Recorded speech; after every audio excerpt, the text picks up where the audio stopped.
হবে শান্তিপ্রিয় ভাবে শেষ করে আমরা জনগণ হবে ইনশাআল্লাহ। হাসরের ময়দানে উঠে হাউজে কাউসারে একটি আলা পানির জন্য দাঁড়াবো, তখন যেন আমাদের এই জান্নাত পানিকে হয়ে যেতে পারে। আজকে খরচ করতে হবে আমরা তারা এই নীতি মোবারকবাদ যারা আসেননি দল মতে বছর নির্বিশেষে সবাই আজকে সবাই থাকবে, সবাই রাখতে বন্ধ।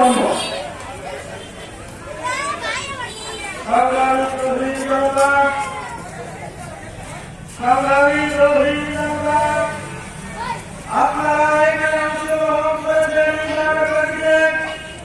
আপনারা সকলে এখানে উপস্থিত হয়েছেন ইমানের টাকা হয়।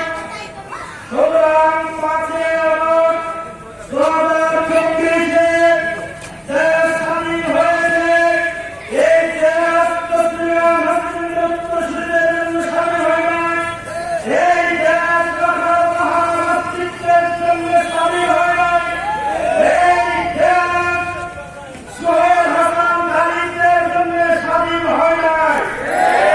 সংগ্রামী তৌহিদি জনতা এ পর্যায়ে সংক্ষিপ্ত বক্তব্য রাখছেন হযরত মাওলানা মোহাম্মদ মনির সাহেব, খতিব বাবরি মসজিদ।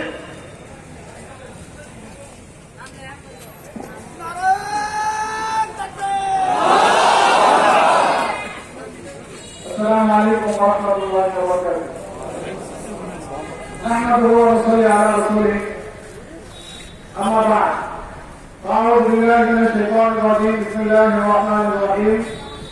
لقد كان لكم في رسول الله أسوة حسنة لمن كان يرجو الله واليوم الآخر وذكر الله كثيرا.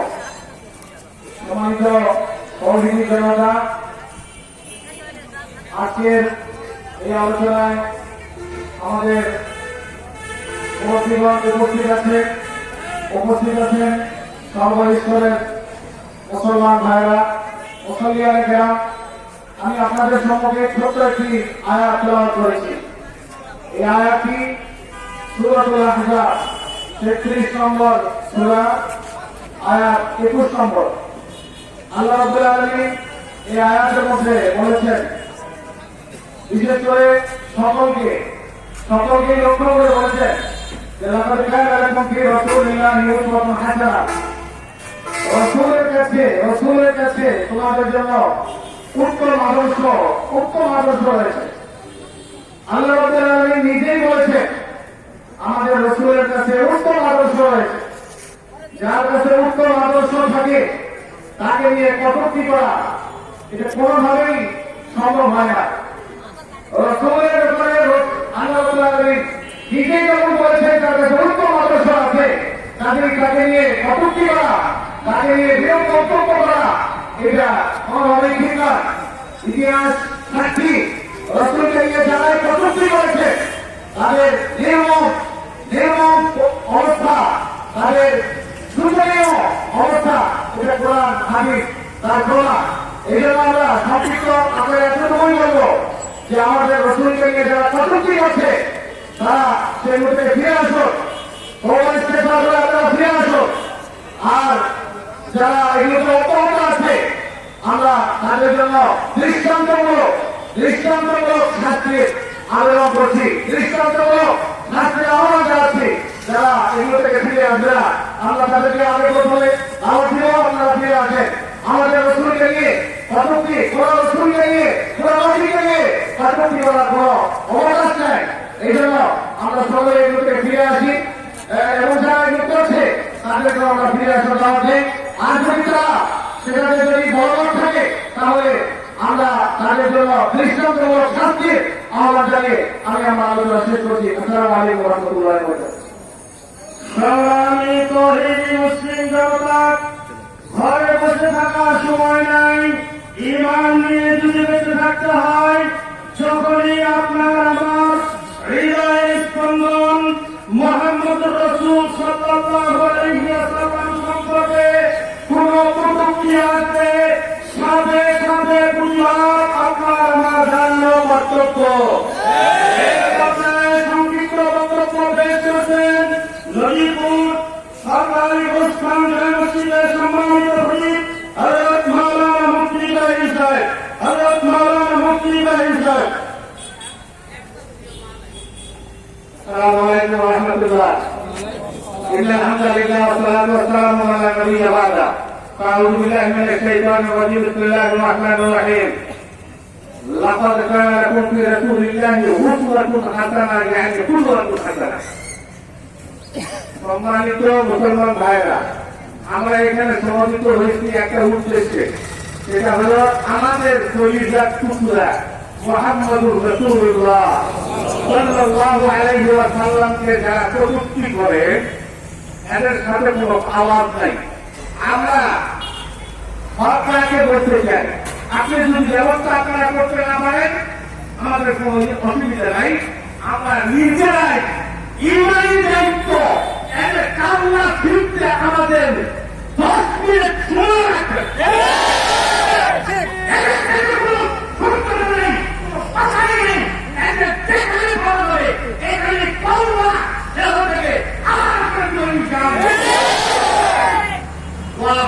আলহামদুলিল্লাহ।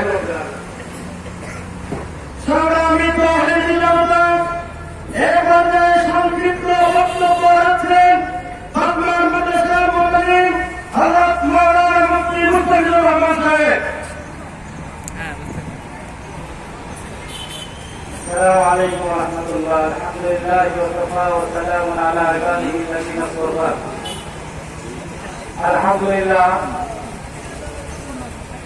আমি ব্যক্তিগতভাবে অসুস্থ এবং অনেকেই অভিযোগ করে লোক শুধু চিল্লায় কথা বলে, কিন্তু আজকে খুব বেদনা নিয়ে, কষ্ট নিয়ে, দুঃখ নিয়ে, অন্তরের জ্বালা নিয়ে, পীড়ন নিয়ে আমরা এখানে একত্রিত হয়েছি।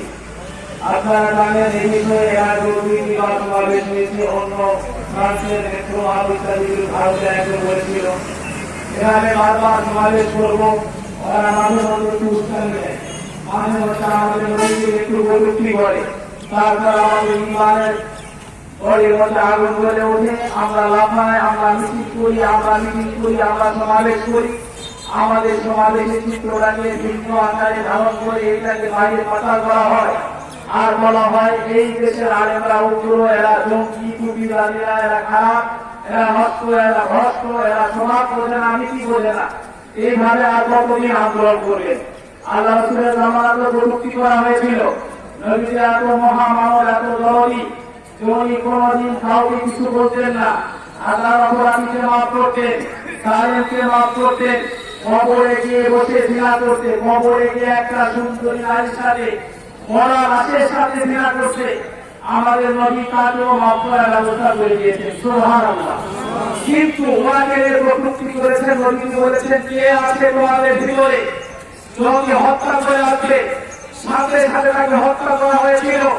কোরআন এবং হাদিসে স্পষ্ট বার্তা হচ্ছে মান সাল্লাল্লাহু সাল্লাল্লাহু আল্লাহ মান সাল্লাল্লাহু সাল্লাল্লাহু আম্বিয়া, যদি কেউ আল্লাহকে এবং তার রাসূলকে, কোন নবীকে কেউ সামান্যতম কোনভাবে গালি দেয়, কোন বিচার, কোন আচার, কোন কিছু মানে না, হত্যুরু সাথে সাথে তাকে হত্যা করা, এটা আমাদের ইমানি দায়িত্ব।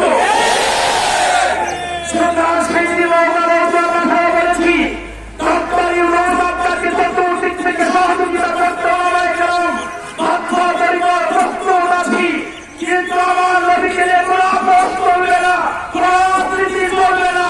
মিথ্যার সামাজিক ভাব হয়ে আপনি আমাদের সান্ত্বনা দিলেন, তা হবে না। হয় বিচার করেন, নতুবা আল্লাহ উড়ায় দেওয়া হবেন। শুধু ভাই নয়, নওগাঁতে বলছি, আমাদের নওগাঁতে বলছি, আমাদের নওগাঁয় যদি কোনো প্রান্তর এমন সন্তান জন্মগ্রহণ করে, বাবা হয়ে সন্তানকে কবর করবেন, কিন্তু আমরা ছাড়বো না ইনশাআল্লাহ। কারণ মরলেও আমরা শহীদ, আমরা বাঁচলেও গাড়ি মরণের ভয় করি না। আল্লাহ নবীর জন্য যদি আমরা জীবন দিতে পারি, এর থেকে বড় সৌভাগ্যের কারণ কিছু নাই।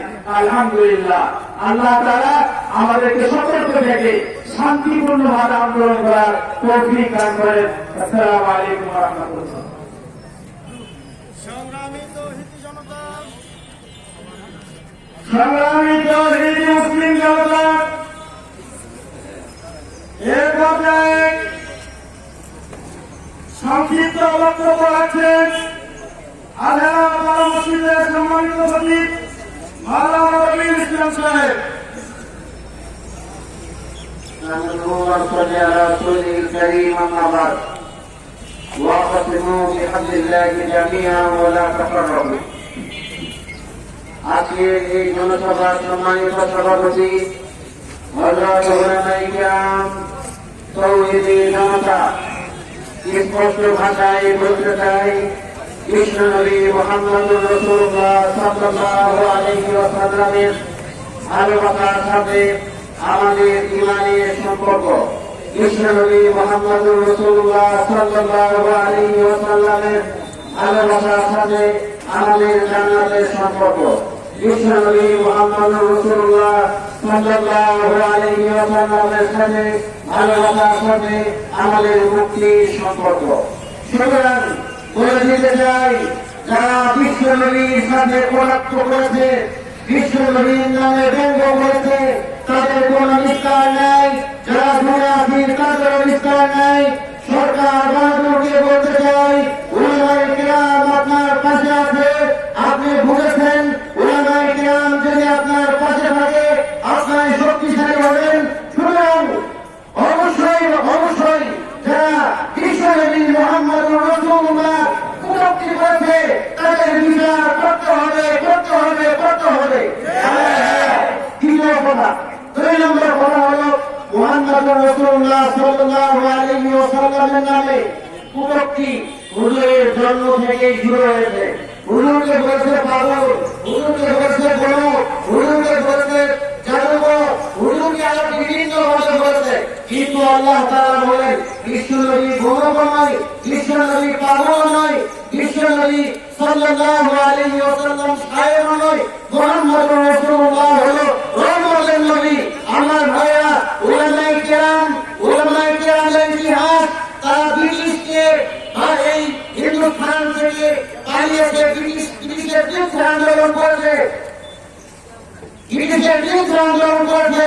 বাংলাদেশের বিভিন্ন সময়ে বিভিন্ন কার্যক্রমে উলামায়ে কিরামের আন্দোলন হচ্ছে, সক্রিয় আন্দোলন। সুতরাং উলামায়ে কিরাম যদি এই বাংলাদেশের ইসলামকে জিন্দা করার জন্য আন্দোলন করতে হয়, আবার রক্ত দিলে, আবার শহীদ হবে, বাংলাদেশের ভূমিকা ইসলামকে আনবে ইনশাআল্লাহ। সুতরাং দল মত নির্বিশেষে আমরা যে দল করি না কেন, সকলে মিলে আগামী সময়ে বাংলাদেশে কোরআনের রাষ্ট্র প্রতিষ্ঠিত করার জন্য হাতে হাত মিলে আমরা সকলে একত্রিত হই। আল্লাহ তাআলা আমাদের তৌফিক দান করুন। সকলে বলুন আমিন।